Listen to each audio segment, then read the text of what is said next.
You said you feared death at your lowest point. What was the lowest point?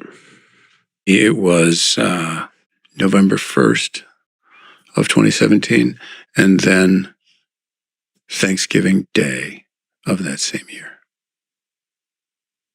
So let's talk about it. Let's talk about this dark time. Let's talk about the sexual allegations against you that led to you being canceled by, the entire world for the last 7 years. I would like to personally understand the sins, the bad things you did, and the bad things you didn't do. So I also should say that the thing I hope to do here is to give respect to due process. Innocent until proven guilty, that the mass hysteria machine of the internet and clickbait journalism doesn't do. So here's what I understand. There were criminal and civil trials brought against you, including the one that started it all when Anthony Rapp sued you for $40 million. In these trials, you were acquitted, found not guilty, and not liable. Is that right? Yes. I think that's really important, again, in terms of due process.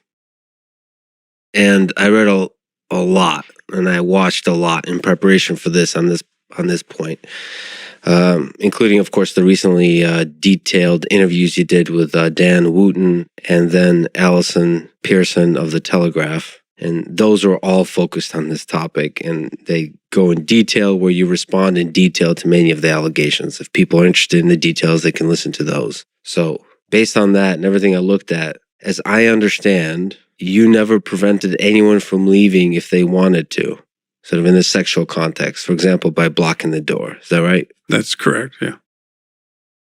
You always respected the explicit no from people, again, in the sexual context. Is that right? That is correct. You've never done anything sexual with an underage person, right? Never. And also, as is sometimes done in Hollywood, let me ask this. You've never explicitly offered to exchange sexual favors for career advancement, correct? Correct. In terms of bad behavior, what did you do? What was the worst of it?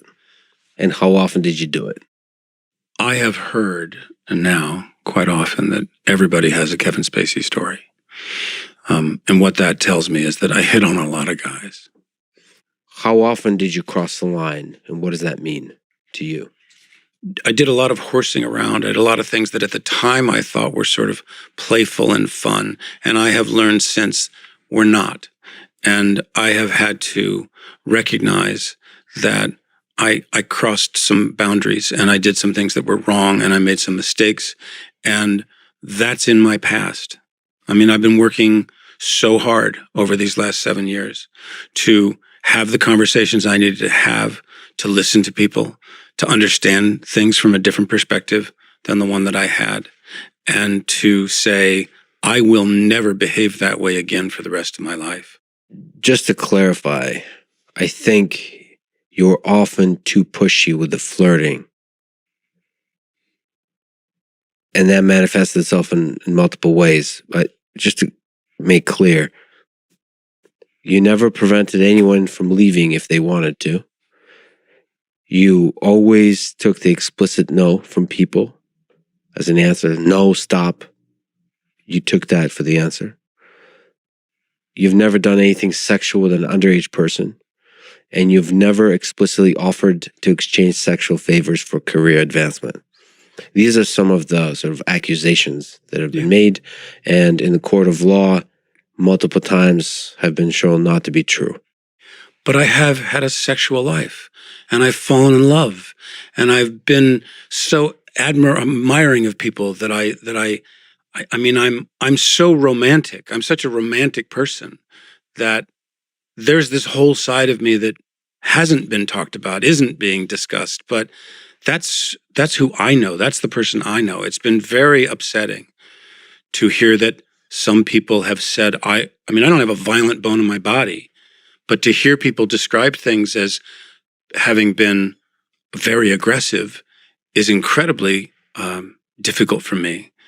And I'm deeply sorry that I ever offended anyone or hurt anyone in any way. It is It is crushing to me, and I have to work very hard to show and to prove that I have learned, I got the memo, and I will never, ever, ever behave in those ways again. From everything I've seen in public interactions with you, people love you. Colleagues love you. Coworkers love you. There's a flirtatiousness. Another word for that is chemistry. There's a chemistry between the people you work with. And by the way, not to take anything away from my accountability for things I did where I got it wrong, I crossed the line, I pushed some boundaries. I accept all of that. But I live in an industry in which flirtation, attraction, people meeting in the workspace and ending up marrying each other and having children. And so it is a space and a place where these notions of family, these notions of attraction, these notions of it's always complicated if you meet someone in the workspace and find yourselves attracted to each other. You have to be mindful of that, and you have to be very mindful that you don't ever want anyone to feel that their job is in jeopardy, or you would punish them in some way if they no longer wanted to be with you.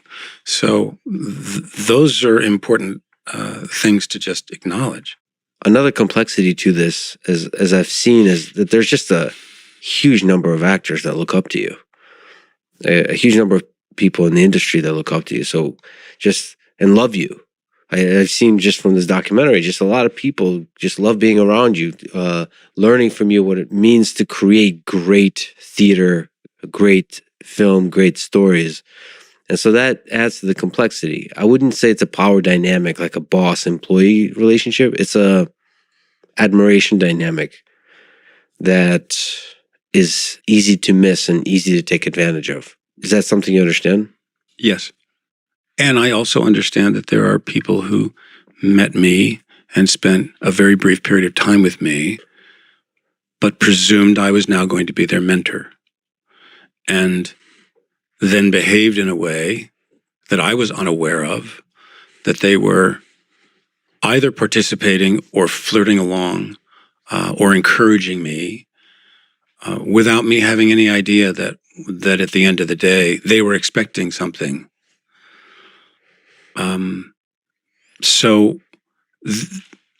These are about relationships. These are about two people. These are about people making decisions, people making choices, and I accept my accountability in that.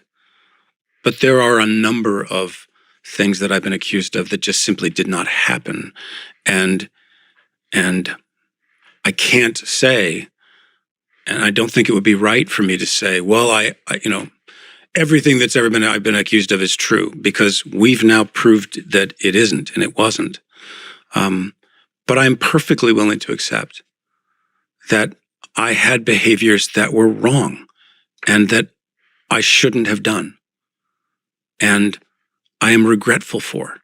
I think that also speaks to a dark side of fame. The sense I got is that there are some people, potentially a lot of people, trying to make friends with you in order to get roles, in order to advance their career.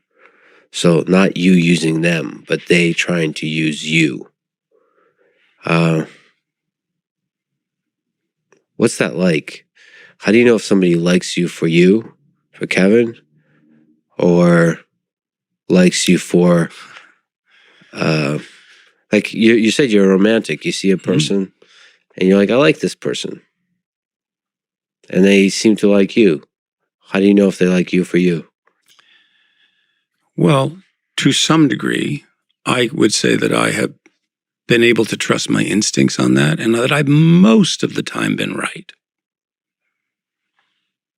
But obviously in the last number of years, not just with people who've accused me, but just also people in my own industry, to realize that, oh, I thought we had a friendship, but I guess that was about an inch thick and not what I thought it was. But look, one shouldn't be surprised by that.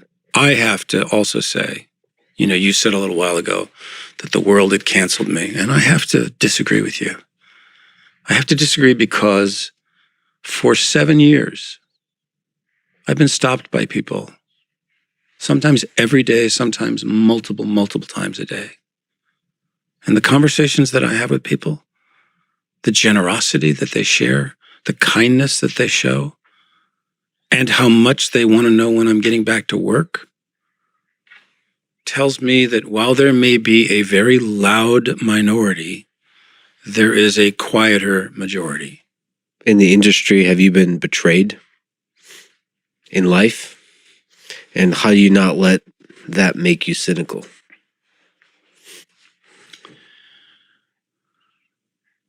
I think betrayal is a really interesting word. But I think if you're going to be betrayed, it has to be by those who truly know you. And I can tell you that I have not been betrayed. That's a beautiful way to put it. For the times you cross the line, do you take responsibility for the wrongs you've done? Yes. Are you sorry to the people you may have hurt? Yes. Emotionally? Yes. And I have spoken to many of them. Privately? Privately, which is where amends should be made. Were they able to start finding forgiveness? Absolutely. Some of the most moving conversations that I have had when I was determined to take accountability have been those people who said, thank you so much, and I think I can forgive you now.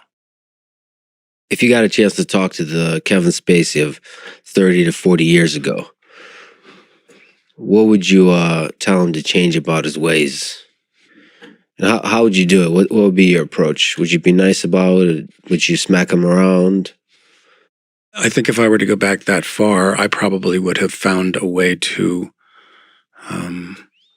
not have been as concerned about my revealing my sexuality and hiding that for as long as I did. I think that had a lot to do with confusion and a lot to do with mistrust, both my own and other people's.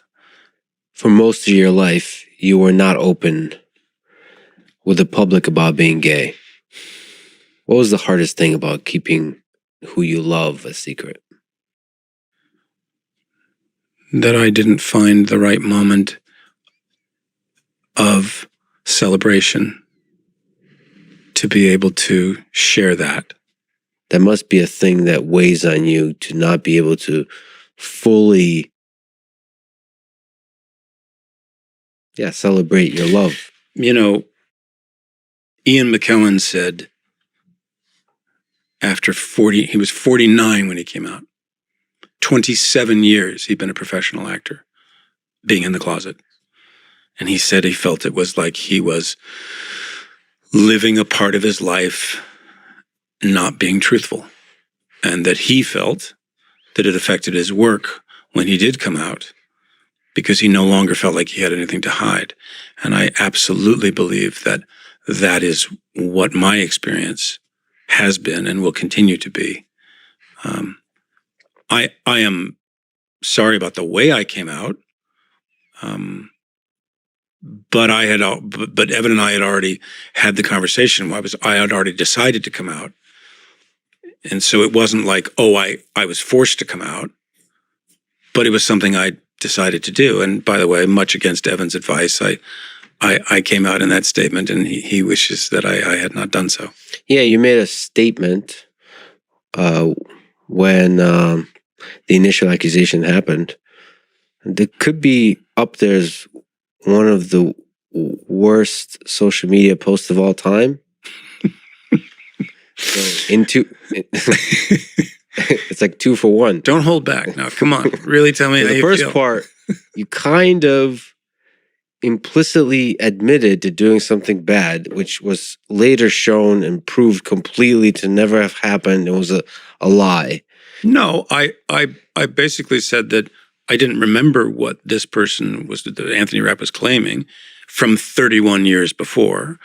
I had no memory of it. But if it had happened, if this embarrassing moment had happened, then I would owe him an apology. That was what I said. And then I said, And while I'm at it, I think I'll come out. And, it was definitely not the greatest coming out party ever. I will admit that. From the public perception, the first part of that. So first of all, the second part is a horrible way to come out. Yes, we all agree. And then the first part, from the public viewpoint, they see guilt in that, which also is tragic because at least that particular accusation, and it's a very dramatic one, it's a $40 million lawsuit, it's a big deal, and an underage person was shown to be false. Well, but you're melding two things together. The lawsuit didn't happen until 2020, Yes. and then it didn't get to court until 2022. We're back in 2017 when it was just an accusation he made in BuzzFeed magazine. Look, I was backed into a corner. When someone says, you were so drunk you won't remember this thing happened, what's your first instinct? Is your first instinct to say this person's a liar? Or is your first instinct to go, what? What? 31 years at a party I don't even remember throwing? Obviously, a lot of investigation happened after that in which we were then able to prove in that court case that it had never occurred. But at the moment, I was sort of being told I couldn't push back. You have to be kind. You can't. I think, even to me now, none of it sounds right. But I don't know that I could have said anything that would have been satisfactory to anybody. Okay. Well, there's a almost convincing explanation for the worst social media post of all time. I almost accept it. I'm really surprised. I guess you haven't read a lot of media posts because I can't believe that's the actual worst one. It's beautifully bad. Is how bad that social media post is.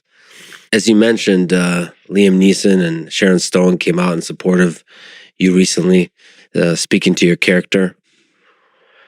A lot of people who know you, and some of whom I know, who have worked with you privately, show support for you, but are afraid to speak up publicly. What do you make of that? I mean, to me personally, this just makes me sad because perhaps that's the nature of the industry, that it's difficult to do that, but I just wish there would be a little bit more courage in the world. I don't think it's about the industry. I think it's about our time. I think it's the time that we're in, and people are very afraid. Just afraid, just a general No, fear. they're literally afraid that they're going to get canceled if they stand up for someone who has been. And I think we've seen this many times in history. This is not the first time it's happened.